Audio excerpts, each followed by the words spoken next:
And we are back with some more Seattle Kraken franchise mode. And in this one, we have the Year 5 offseason continued, of course. We have the draft still to do. We still have to trade a couple players as well in order to get under the salary cap, because we currently are at $84.8 million.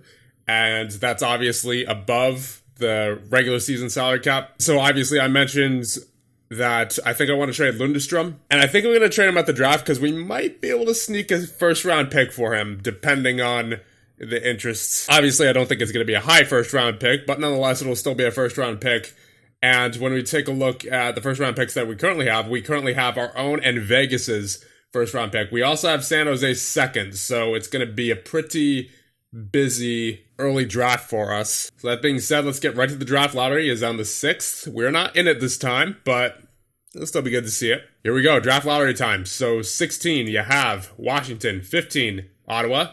14, Tampa. 13, Pittsburgh. 12, Carolina. 11, LA. 10, St. Louis. 9, Montreal.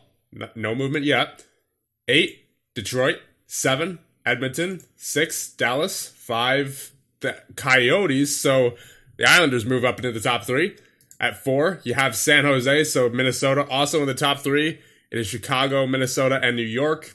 At number 3, you have Chicago, and at number 1, the New York Islanders. Wow. So this is another one of those drafts where there's not too many good skaters available. All the top players are goaltenders who have, 4.5-star potential or 4-star potential, but are only 1-star ability.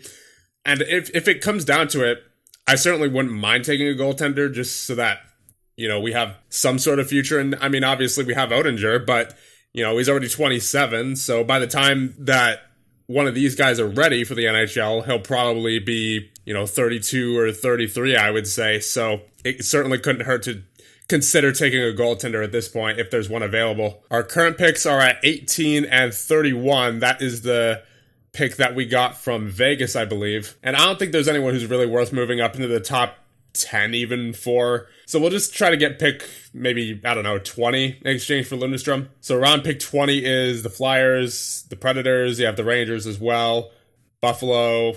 Okay, so those are the teams who I think we'll be looking to trade with here. First, I'm just going to get a gauge on what the value is for Lundestrom. So it doesn't appear as though we're getting too many draft picks back, if any. But generally, we're being offered 3-star players, so I can't complain. I mean, Lundestrom himself is a 3-star player. So none of these trades are really catching my eye. Nothing that's really too interesting. But I at least have a general idea of what teams are looking for him now. I'm going to see if I can get a first out of Buffalo for Lundestrom and Noah Valley. Valley's 21, and he's only a 1-star ability with a 3-star potential, so I don't think he's going to hit it. And it says they'll probably accept this. I mean, it's not a great first-round pick, but it's still a first-round pick, and we're unloading someone who we don't really need anymore, so yeah, I'll offer that. So good luck to Lundestrom in Buffalo, and welcome to the Seattle Kraken, whoever we're taking with that first-round pick. Our salary is now at 80.72, so we are under the cap ceiling, but just barely. So we really cannot afford to do any more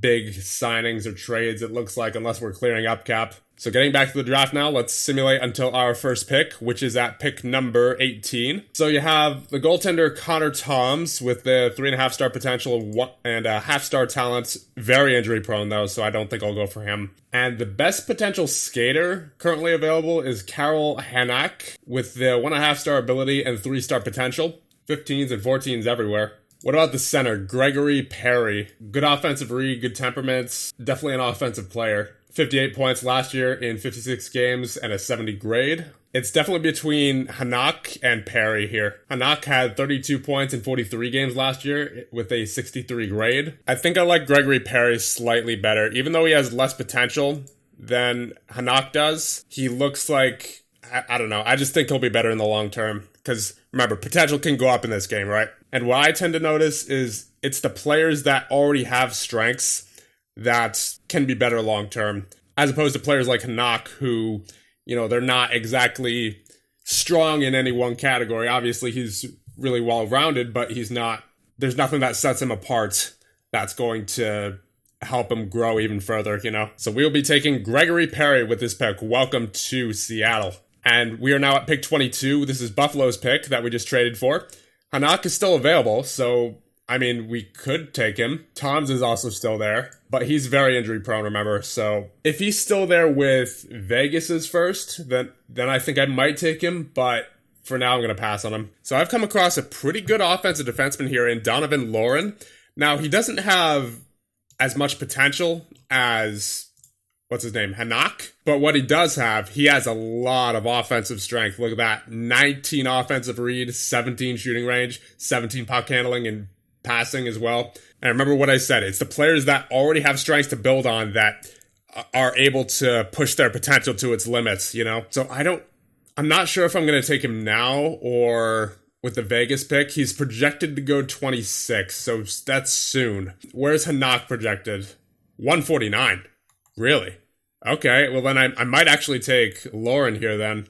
Donovan Lauren. I mean, it makes sense for Hanak to be ranked behind Lauren because he doesn't exactly have any strengths other than maybe his mental category. But another look at Donovan Lauren here. Ooh, man, that offensive category. He's a little injury prone, unfortunately, but that's a risk I'm willing to take because he looks really good offensively. And a look at his career stats, 59 points last year in 40 games, 41 and 39, 47 and 35. He's always a point per game at least on every team that he's played on. Obviously, that's not going to carry over to the NHL, I wouldn't think, but still, he's looking like a real good player, and he was projected to go 26, right? Yeah. So honestly, I think I'll take him with this pick, and then I'll take Hanak with the next pick.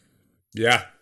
Welcome to Seattle, Donovan Lauren. So pick until human, and is he still there? Yeah, he is. Hanak is still there. So I think he has to be the pick now, just given that he has 1.5 star ability, 3 star potential.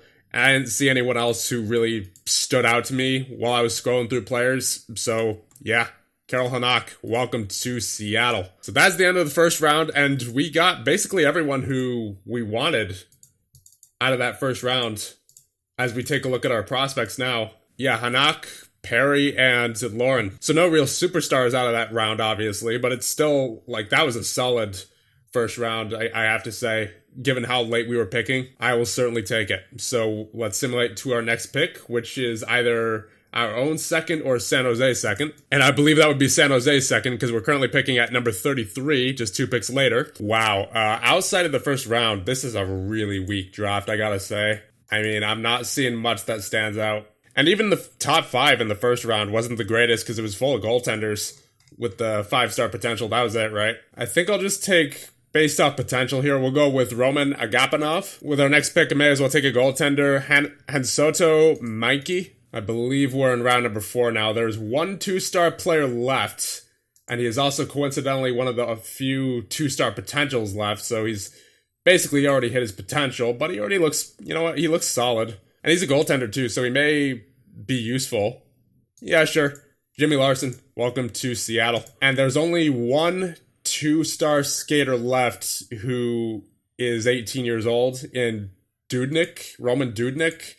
Kind of injury prone, but whatever. We'll take him anyway. There's now only 1 2-star player left. He is 20 years old, Hampus Markland. What's he looking like? I don't know. We're at that point in the draft now. I think we're just going to let the CPU finish the draft. All right, let's see if there are any players who we want to sign for our NHL roster. I think I might leave Perry in the WHL for right now. Even though he is a 2-star, I don't know if he's going to have a spot on our roster because there's so many other offensively minded players on our roster, and I kind of want to fill up the bottom 6, or at least some of it, with defensively minded players, and he's not one of them. So I think I'll just, I'm going to leave him in the WHL for right now.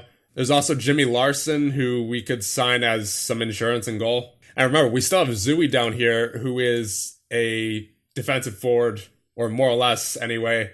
So I think he should probably be coming up. There's Arvidsson as well, who is a 2.5-star, 20 years of age. And he looks to be really good defensively with the 18 positioning, 17 defensive read. Absolutely, I will call him up. So now, after the draft, here's what our roster is looking like. We have Odinger and Lindbergh in goal. On defense, you have Hughes, Brandstrom, Pelech, Nemec, Barajas, Bowie, Kirsanov, and Forsmark. And at forward, you have Matthews, Fantilli, Amirov, Suzuki, Van Sickle, Wright, Yamamoto, Kempe, Ciernik, Dubé, Onishko, Ronnie, Johnston, Zooey, Arvidsson, and Nurmi. So obviously we have a few cuts to make and possibly even a trade still. But besides that, I think we are just about done here. So we'll end things off here. So remember to hit like and subscribe, and in the next one, we will start year number 6. See you guys then.